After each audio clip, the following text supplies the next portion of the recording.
How is your feeling coming over here? It's a lifetime experience, you know. Being in Himalaya is always life enriching experience because nature, Himalaya teaches the things which we can't learn in any other school. And more than that, when we meet people like different people, for example, now we met you, Bhimanda, and the entire group. That is also a different thing. So this girl is always been kidding. That's the beauty. So here we all selfish people become selfless. That's the beauty of this. And I love Bimalda and the entire team. God bless you all. Thank you. Har Har Mahadev. Har Har Mahadev. Very good. I can't understand your language. Yeah, it's a difficult language. Okay. I enjoyed. Two things together. Okay, thank you. It was a wonderful, wonderful feeling and something to say about your friendship. All of you friends, too good. Thank you. Lovely time, lovely friends, superb. Thank you. Speak out. It was a very good trek and with all the good people like you. And it was a nice experience meeting you all this thing. And it's just like coming home after the school and college. Always the nature is best, nature is good, nature is everywhere. Nature is the one thing which is required, which will be required for you to give the lessons which are not taught in anywhere in the world. Thank you and all the best. Thank you. Very good trekking. Thank you that we can be a part of your team. Thank you. Okay. Well, hi, this is my Chisman Chatterjee.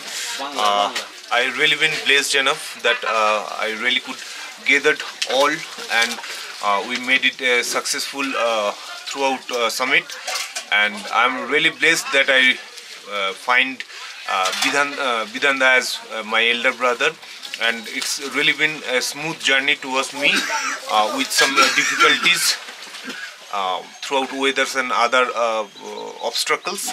So I'm really blessed enough, and I really thank you being with me throughout. Thank you. এই গৈচালা ট্রেকটা আমার কাছে একটা খুবই unique trek ছিল, কারণ এটাই প্রথম trek যেখানে আমি কোনো বন্ধু ছাড়া এসেছিলাম। কিন্তু এখানে আসার পর গ্রুপের বাকি সবাইদের সাথে বাকি সবাই আমার সাথে যেভাবে মিশেছে এবং যেভাবে আমাদের সাথে কানেকশন হয়েছে তাতে আমি খুবই আনন্দিত। এবং সবথেকে বড় কথা হচ্ছে আমি যে অভিজ্ঞতাটা অর্জন করেছি এবং যে জিনিসগুলো শিখেছি, যেহেতু গ্রুপে আমি সব থেকে ছোটো, তাই সবার থেকে কিছু না কিছু আমার শেখাচ্ছিল। তো আমি তার জন্য খুবই বাধিত থাকবো আর কি। আর আরও বেশি খুশি হয়েছি যাতে গ্রুপের সবাই মিলে আমরা একসাথে সামিটটা করতে পেরেছি এবং সবাই সুস্থভাবে শেষ পর্যন্ত ফিরেছি। ধন্যবাদ। যেহেতু যাবার সময় এই রাস্তার ভিডিওটি আমাদের অলরেডি নেওয়া হয়ে গেছে, সে কারণেই অতি সংক্ষিপ্ত একটি ভিডিও তৈরি করব। এটি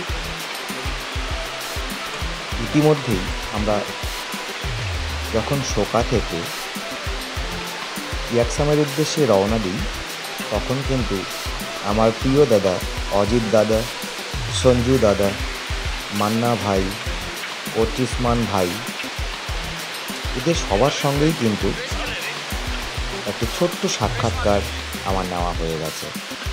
সাথে দুজন যে বিদেশি পর্যটক ছিল তাদেরও কিন্তু ছোট্ট করে একটি সাক্ষাৎকার নেওয়া হয়ে গেছে।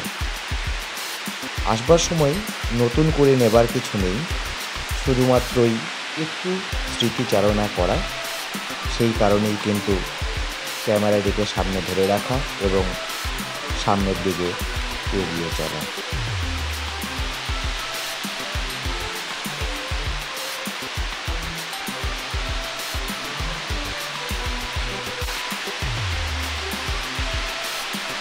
এখন যখন ফিরে আসছি ধীরে ধীরে ইয়াকসামের দিকে, যাওয়ার কথাগুলো যেন পুনরায় মনে পড়ছে। অর্থাৎ কীভাবে গেছিলাম, এখন আসবার চাইতে যাবার কথাটাই বেশি করে মনে পড়ছে। কী করে first hanging bridge, second hanging bridge, third hanging bridge, একটি কংক্রিট ব্রিজ, আমরা পেরিয়েছিলাম, এখন কিন্তু সেইগুলো একটার পর একটা স্মৃতিতে ভাসছে।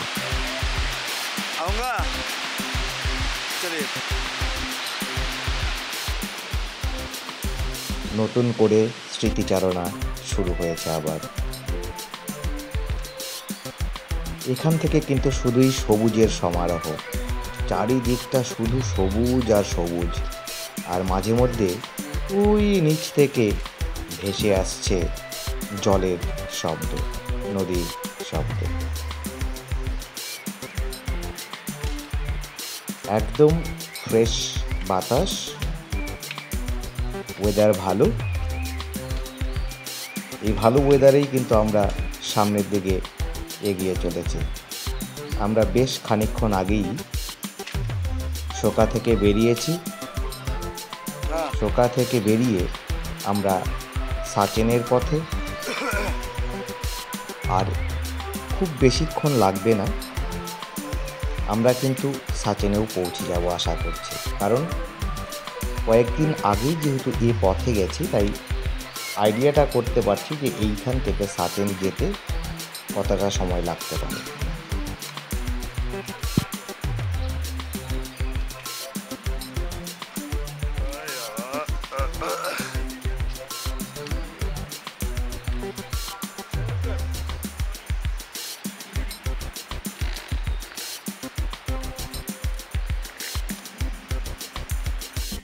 আমরা এখন সাচেনে পৌঁছে গেছি। সাচেনের এটি একটি বসবার জায়গা, যেখানটায় বসে থেকে আমরা আমাদের লাঞ্চ সারছি।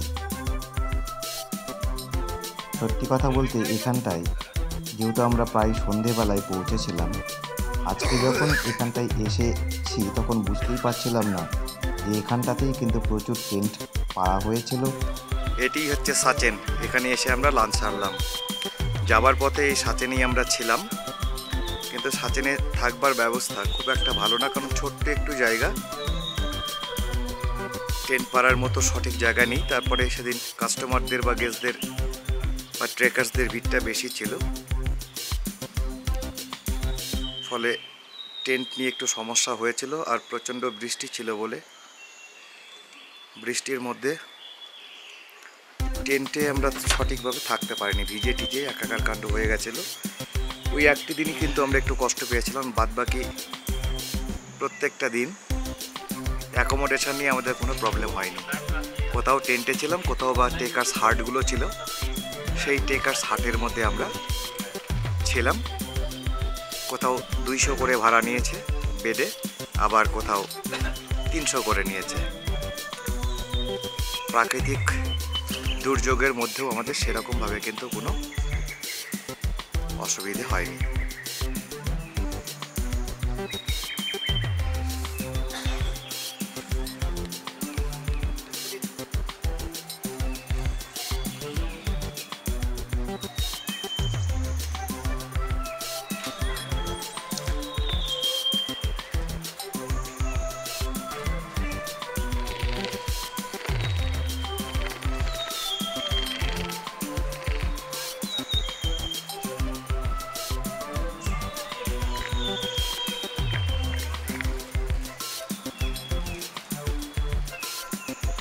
এবার আমরা সাচেন থেকে ইয়াকসামের উদ্দেশ্যে রওনা অলরেডি দিয়ে দিয়েছি। বেশ খানিকটা পথও পার করে এসছি, আকাশের মুখ আবার ভার করে এসছে। वाह बहुत अच्छा हो रही है, बहुत अच्छा, वाह वाह वाह, शुरू हो जाइए।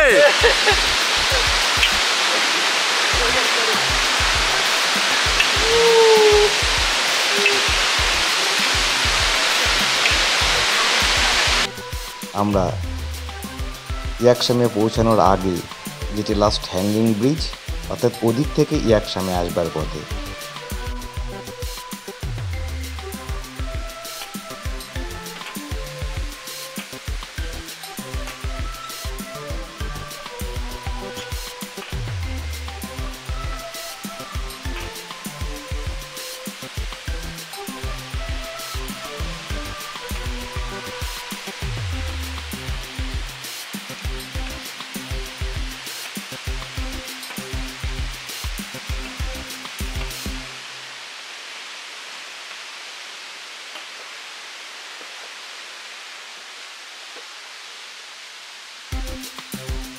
শেষবারের মতো একটু ফিরে দেখা, কারণ এরপরে আর কোনো হ্যাঙ্গিং ব্রিজ নেই।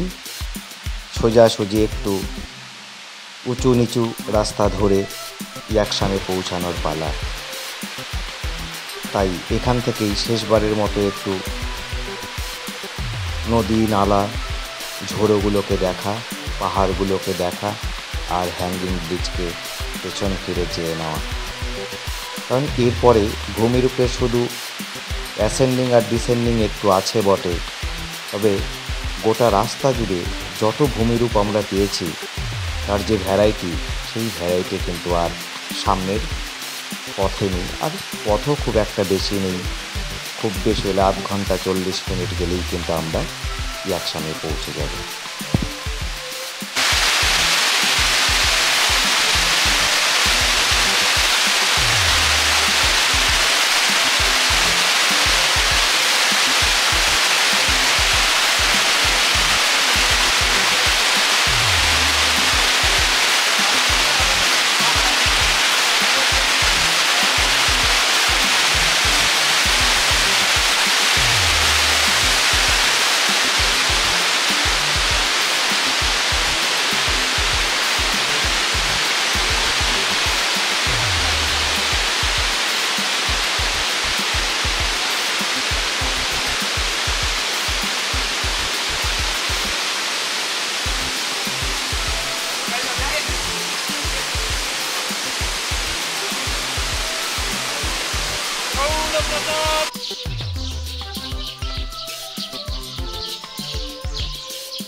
ব্যাস, আমরা পৌঁছে গেলাম ইয়াকসাম।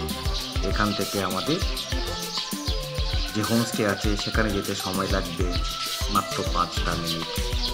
এই 5 মিনিটের মধ্যে প্রত্যেকটা বাড়ির সামনে এত সুন্দর ফুলগুলো ধরে আছে যে সেইগুলোকে ক্যাপচার না করে নিজেকে সংযত রাখতে পারলাম না। এই সামনেই রাস্তা, সোজা গিয়ে হাতের বাঁ পাশে একটু ঘুরলেই আমাদের হোমস্টে। ভীষণ ভালো লাগলো এই ট্রেকটি, আর যেহেতু আপনারা সঙ্গে ছিলেন সব সময়, ফলে আরও অনেক বেশি ভালো লেগেছে। নমস্কার।